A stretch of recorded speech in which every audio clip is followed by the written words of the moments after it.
He exuded the pleasant yeasty smell of decadence, and was dressed in the style of the Romantic poets. Emerald green velvet jacket over a white voluminous shirt, no luggage. He pulled his hat down over his eyes and was asleep in a trice. An older gentleman then arrived in the compartment and spent an inordinate amount of time settling his bag into the luggage rack, removing his coat and hat and making himself comfortable on the bench opposite me.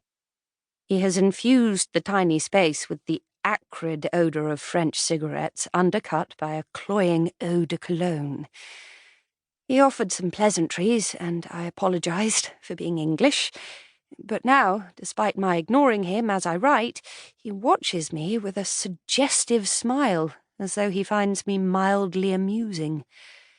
Behind that smile, I sense a ruined man, one with that dark, rotten place concealed inside many men these days, those who endured the horror of not one but 2 wars.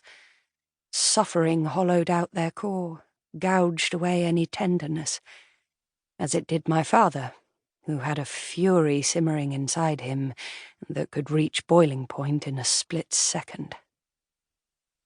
Dear departed father, difficult as he was, impossible as he could be, in the right frame of mind he could be witty and clever and excellent company. He read widely and voraciously and was deeply knowledgeable. In earlier days, and especially when it was just the 2 of us throughout the war, we had many pleasant evenings in front of the fire. His mood mellowed by alcohol, he talked to me about politics, history, literature, philosophy. We discussed a great many things over his last years. The only taboo subject was that of mother. But enough about father. If the only thing I achieve with this venture is to crawl out from under his shadow, that would be a marvellous thing in itself. I have been instructed to wait in the lobby of the Carlton Hotel in Cannes, where my new employer's driver will collect me. However, when I arrived this evening and saw how impossibly grand it is, I decided to park myself on my suitcase on the pavement outside. Then, realising I was conspicuous in my shabby tweed coat, I began to worry that I might be mistaken for a refugee from some impoverished Eastern European country. On top of that, there was a salty wind gusting off the bay, so I have now relocated to an armchair in the lobby and probably look quite important, scribbling in my notebook. My train journey did improve. The young man awoke an hour or so into the trip and asked me the time. I really have to stop being startled when spoken to in French. This is France. It's unavoidable.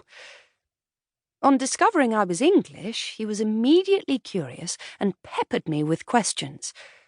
The unpleasant older man was so disturbed by our chatter that he made quite a show of departing for more peaceful climes.